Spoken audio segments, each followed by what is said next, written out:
in power. In most other countries around the world, if a politician, never mind a prime minister, is convicted of a crime, if only on moral grounds, he would resign. Will you? According to my assessment and according to most of the parliamentarians and even all the coalition partners, they think that whatever I have done, it's according to the Constitution. I ask the question again, will you resign? If I'm disqualified.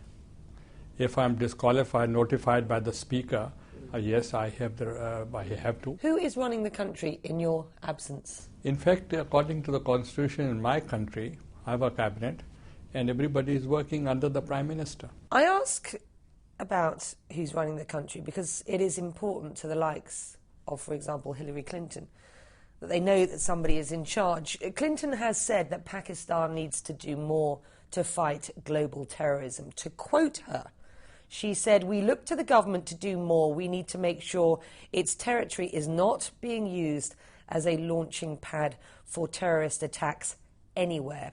Your response?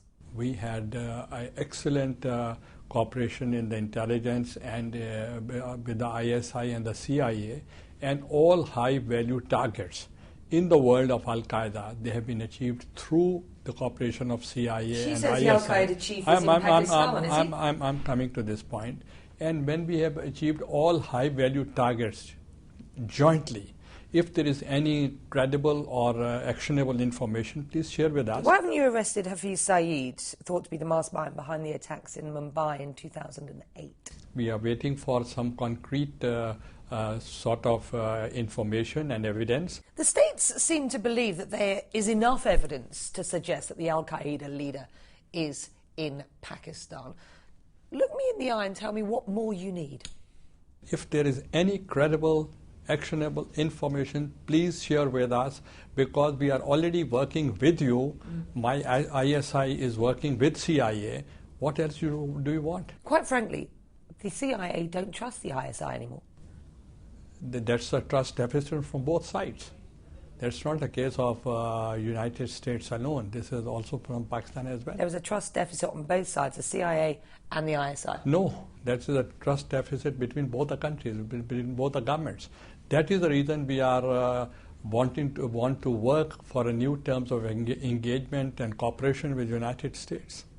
Given Pakistani perceived lack of will, and this is coming from the States, to fight terrorists on home soil, is it no surprise that the US continues to launch drone attacks inside your country?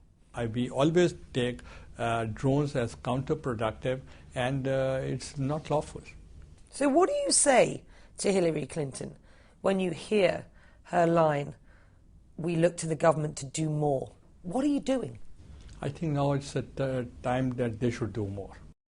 In a Gallup poll released within the last year, less than 1/3 of Pakistanis have confidence in national government, in local police, or the honesty of elections. 81% see their government as rife with corruption, and only 20%, 1 in 5, approve of their national leaders, you being one of those. This is a damning indictment, Prime Minister, of what is, let's be frank, a dysfunctional society.